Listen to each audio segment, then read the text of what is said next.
जय हिंद, वंदे मातरम। दोस्तों, बहुत बहुत स्वागत है आप सभी का न्यूज इंडिया में। और अभी तक आपने इस वीडियो को लाइक नहीं किया तो लाइक कर लीजिए, और चैनल पर नए हैं तो चैनल को सब्सक्राइब कर लीजिए, साथ में बेल आइकन भी प्रेस कर लीजिए और वीडियो को ज्यादा से ज्यादा शेयर कीजिए।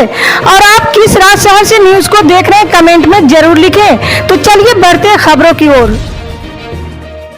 जी हाँ, आपको बता दें कि सरकारी कर्मचारियों के लिए जबरदस्त खुशखबरी है। सरकार ने कर्मचारियों की महंगाई भत्ते में 3% का इजाफा कर दिया है।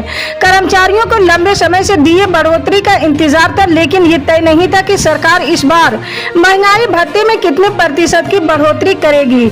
सरकार ने ट्वीट कर इस बढ़ोतरी की जानकारी दी है, यानी इस महीने आने वाली बढ़कर सैलरी आएगी। दरअसल हाल ही में उत्तर प्रदेश राज्य कर्मचारियों के लिए योगी सरकार ने बड़ा तोहफा दिया। राज्य सरकार ने राज्यकर्मियों के महंगाई भत्ते में 3% बढ़ोतरी की है। मुख्यमंत्री कार्यालय ने ट्वीट कर इसकी जानकारी दी है। उत्तर प्रदेश के मुख्यमंत्री योगी आदित्यनाथ ने राज्य कर्मचारियों की व्यापक हित का ध्यान रखते हुए दिनांक 1 जनवरी 2022 से महंगाई भत्ता एवं महंगाई राहत की दर 31% से बढ़ाकर 34% कर दिया, यानी अब कर्मचारियों की सैलरी में इजाफा हो गया है।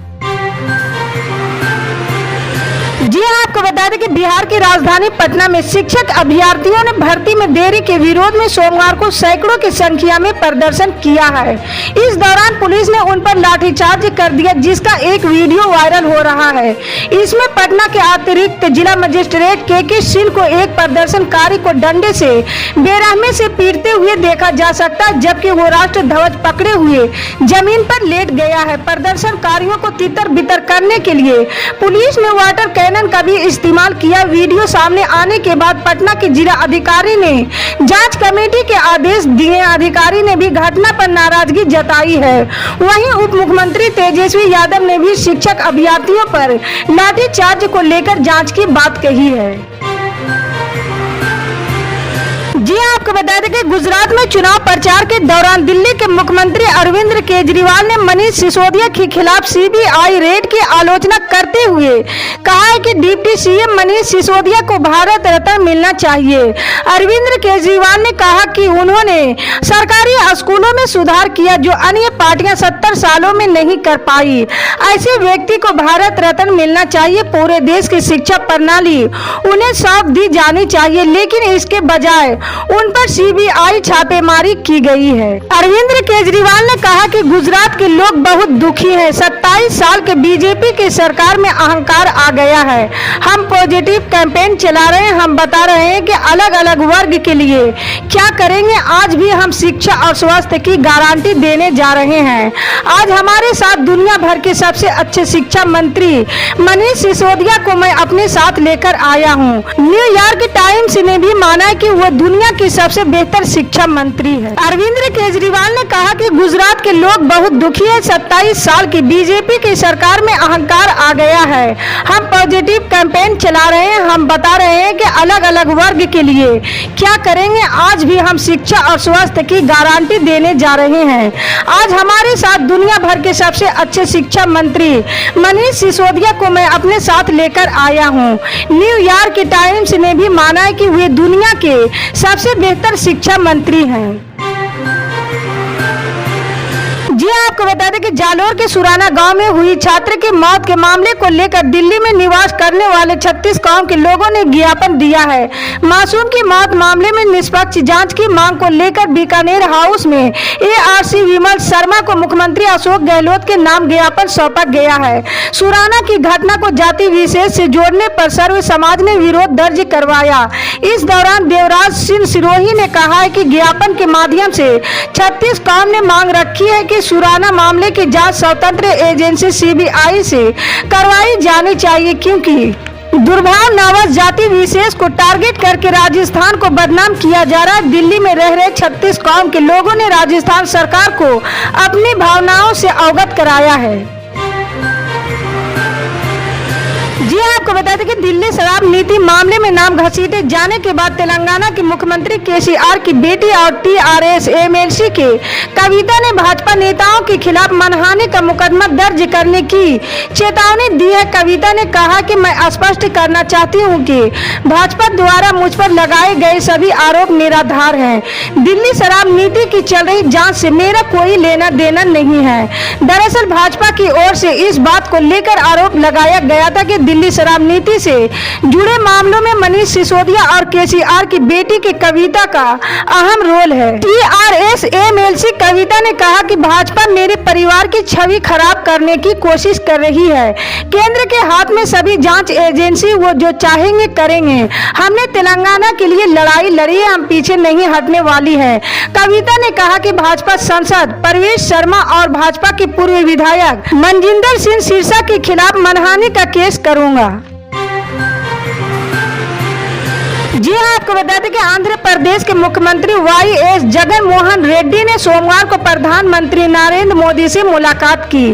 प्रधानमंत्री कार्यालय ने एक ट्वीट में ये जानकारी दी है। पीएमओ ने इस मुलाकात से जुड़ी कुछ तस्वीरें भी साझा की है। विगत 3 महीने के भीतर रेड्डी और मोदी के बीच हुई इस दूसरी मुलाकात में क्या बातें हुई, इस बारे में कोई आधिकारिक जानकारी नहीं दी गई है, लेकिन सूत्रों का कहना है कि मुख्यमंत्री ने इस दौरान पोलावरम परियोजना और राहत और पुनर्वास पैकेज से संबंधित मुद्दों पर चर्चा की है।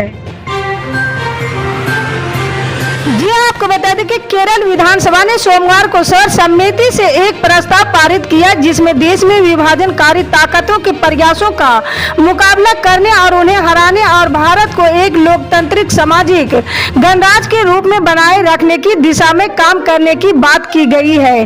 देश के स्वतंत्रता की 75वीं वर्षगांठ के उपलक्ष्य में सदन में आयोजित विशेष एक दिवसीय सम्मेलन के दौरान प्रस्ताव पेश किया गया और पारित किया गया। इसके साथ ही 10 दिवसीय विधानसभा सत्र की शुरुआत भी की गई है, जिससे केरल के राज्यपाल की मंजूरी के अभाव में 8 अगस्त को समाप्त हुए राज्य सरकार के 11 अध्यादेशों के मद्देनजर बुलाया गया है। जी हाँ, आपको बता दें कि बिल्किस बानो रेप केस में 11 दोषियों की रिहाई पर गुजरात सरकार और बीजेपी सरकार की चौतरफा निंदा हो रही है।